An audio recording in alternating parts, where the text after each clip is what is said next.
Dobrý deň. Moje meno je Alžbeta Budkajová a pre spoločnosť Deutsche Telekom IT Solutions Slovakia pracujem ako recruitment specialist 2 roky.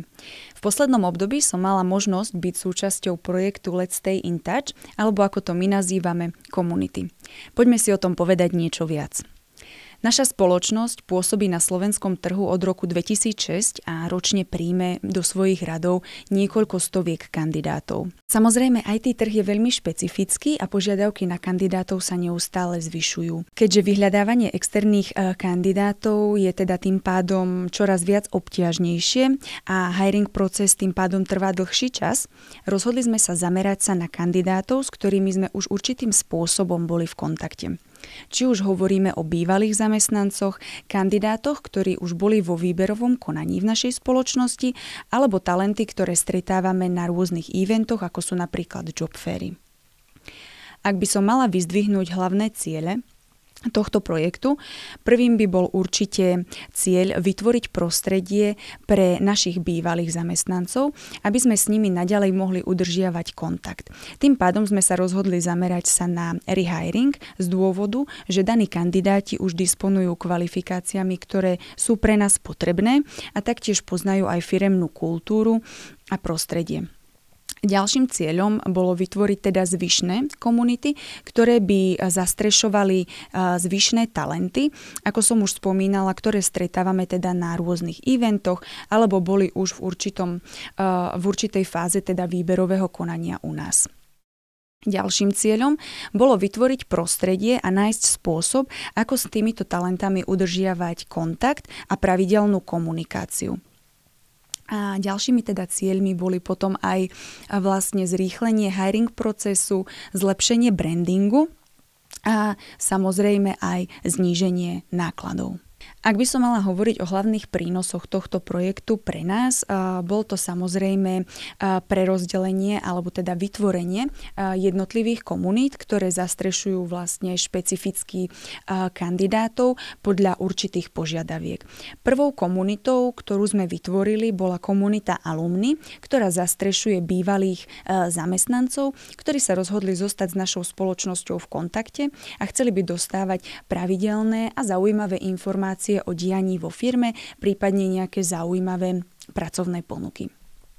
Ďalšou komunitou je komunita Silver Medalist, ktorá zastrešuje silné profily, ktoré už aplikovali na niektoré z našich pozícií, ale v danom momente boli z nejakých dôvodov neúspešní vo výberovom konaní, či už hovoríme o osobných dôvodoch, platových očakávaniach, alebo bol v danú chvíľu vybraný o niečo lepší kandidát. Každopádne sú to veľmi silné profily, ktoré by bola škoda jednoducho zahodiť.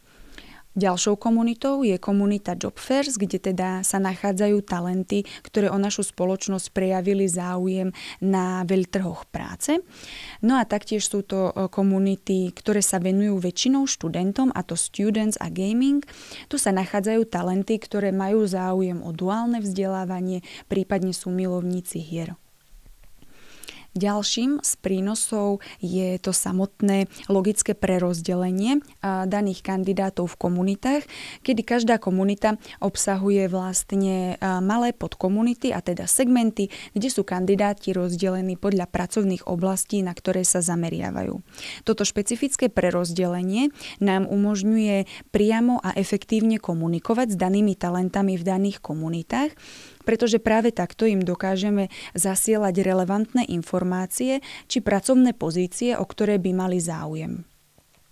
Samozrejme, ďalšou z výhod je aj urýchlenie hiring procesu, vybudovanie si vlastného networku kandidátov, zlepšenie brandingu a samozrejme aj v podstate uľahčenie toho vyhľadávania daných kandidátov. Jedným z prínosov je aj automatizácia, akou sa vlastne kandidáti do daných komunít dostávajú.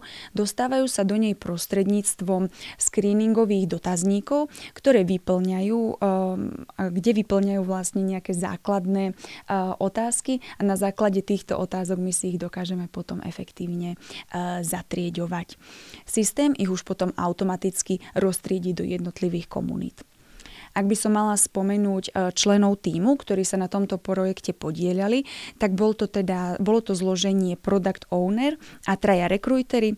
Product Owner mal na starosti koordináciu implementácie celého projektu, kooperáciu s data privacy a moderovanie meetingov a brainstorming. Čo sa týka náplne práce rekrúterov na tomto projekte, my sme boli zodpovední za nastavenie celého user managementu daného toolu a jeho testovanie a taktiež aj vytvorenie logiky usporadúvania daných kandidátov v jednotlivých komunitách a podkomunitách. To je za náš projekt všetko a my sa tešíme na ďalších kandidátov.